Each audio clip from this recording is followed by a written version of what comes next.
This is कविता। जैसे कि हमने अपने लास्ट वीडियो में हमने बात की थी कीटोजेनिक डाइट के बारे में। अब आजकल जो है वो कीटोजेनिक डाइट के बारे साथ में जो है वो इंटरमिटेंट फास्टिंग, इन दोनों का जो कॉम्बो है वो that is very effective. Weight loss के लिए तो वो बहुत इफ़ेक्टिव है ही, लेकिन वो और भी जो हमारी लाइफस्टाइल रिलेटेड डिजीज़ हैं उसके लिए भी बहुत इफ़ेक्टिव है। और जो हमारे जो भी हमारी जो इम्यूनिटी है उसको ये इन्हांस करता है, और हमारी बॉडी की जो मेंटेनेंस है, जो रिपेयर है, वो उस फास्टिंग पीरियड में बहुत ही बेटर कंडीशन में होती है। तो it's really effective for our health, जो इंटरमिटेंट फास्टिंग है। अब ये इंटरमिटेंट फास्टिंग होती क्या है? अब इंटरमिटेंट फास्टिंग जो है वो इसमें हम क्या करते हैं कि अपने जो हमारा जो खाने का टाइमिंग है उसकी हम एक विंडो सेट करते हैं कि ये हमारा इतने आवर्स के बीच में हमें खाना खाना है, और जो रेस्ट ऑफ द टाइम है वो हम फास्टिंग में यूज़ करते हैं। उस during that time we don't take even any single calorie, जो उस टाइम पे हम कोई भी कैलोरी नहीं लेते हैं। तो जो ये हमारा ये विंडो है, ये कितने टाइम की है? जो आइडियल टाइम है वो है कि हम एक 8 आवर्स की विंडो सेट करते हैं अपने खाने की, और बाकी जो रेस्ट ऑफ द टाइम है, जो बाकी के 16 आवर्स हैं, वो 16 आवर्स हम स्पेंड करते हैं एज ए फास्ट। हम उसमें फास्टिंग करते हैं। तो 8 आवर, अगर आपने 8 आवर्स मान लिया कि आपने 8 आवर्स सेट किए हैं, तो आपने उसमें 12 PM खाना खाया, आपने सीधा लंच किया अपना, आप उसमें कोई भी ब्रेकफास्ट नहीं कर रहे हैं। तो आपने 12 PM पे अपना लंच किया, एंड देन आप जो है सीधा 8 PM पे आप अपना डिनर कर रहे हैं। उसके बाद 8 PM से लेके दोबारा 12 PM तक, पूरा ऐसे घूम के जो है 12 PM तक, ये आपका पूरा फास्टिंग टाइम है। और फिर आप अगले दिन फिर लंच से ही स्टार्ट करेंगे। तो ये आपका पूरा 16 आवर्स की फास्टिंग हो गई। और ये जो विंडो है आपकी कि आपने 12 o'clock खाया और 8 PM खाया, ये आपने एक विंडो सेट की अपने खाने की। अब आप इसको अपने जो है वो अपने अकॉर्डिंग, आपकी जो कैपेसिटी है, या फिर आप अगर बिगिनर हैं तो आप उसके अकॉर्डिंग सेट कर सकते हैं। आप ये जो है वो जो विंडो 8 आवर्स की है, आप इसको 10 आवर्स में कन्वर्ट कर सकते हैं।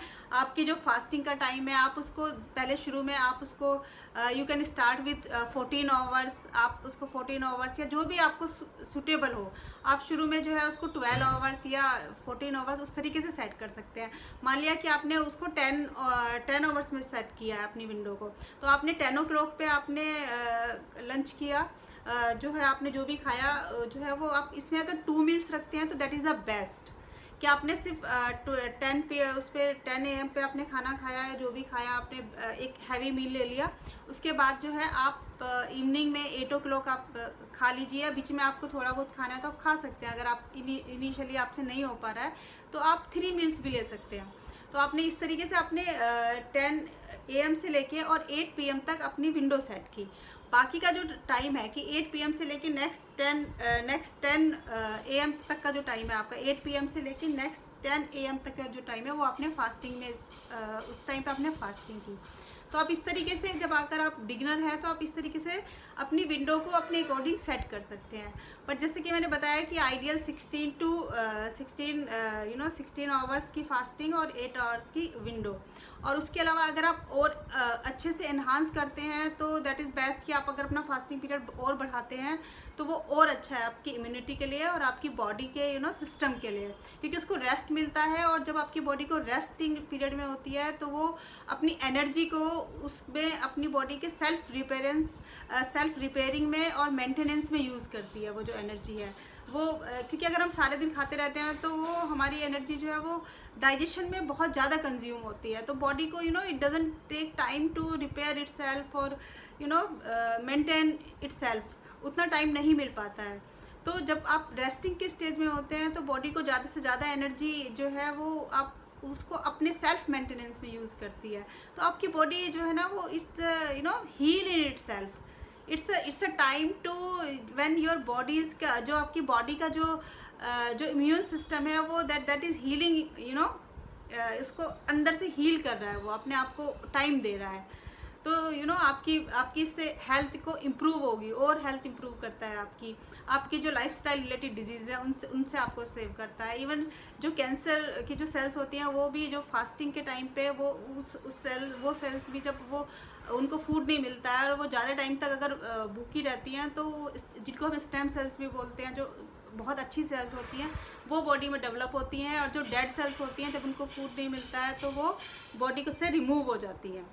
तो इस तरीके से इंटरमिटेंट फास्टिंग जो है वो बहुत बहुत ज़्यादा इफ़ेक्टिव है। और ये ज़रूरी नहीं है कि आप उसमें कीटोजेनिक डाइट ही लें, आप नेचुरल डाइट के साथ में भी इंटरमिटेंट फास्टिंग ट्राई कर सकते हैं।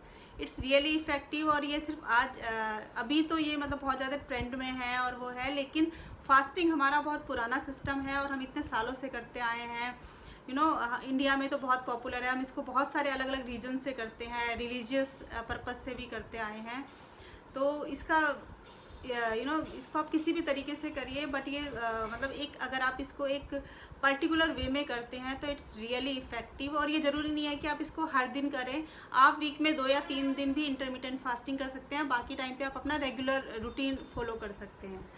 तो जस्ट आप इसको अपनी ज़िंदगी में ट्राई करके देखिए। और आई थिंक कि पहले आप वीक में 1 या 2 बार फास्टिंग करिए, जैसे start with go slow in a beginning, और फिर देखिए कि आपको सूट करती है नहीं करती है। और आज के लिए इतना ही। Best of luck for your intermittent fasting. Bye.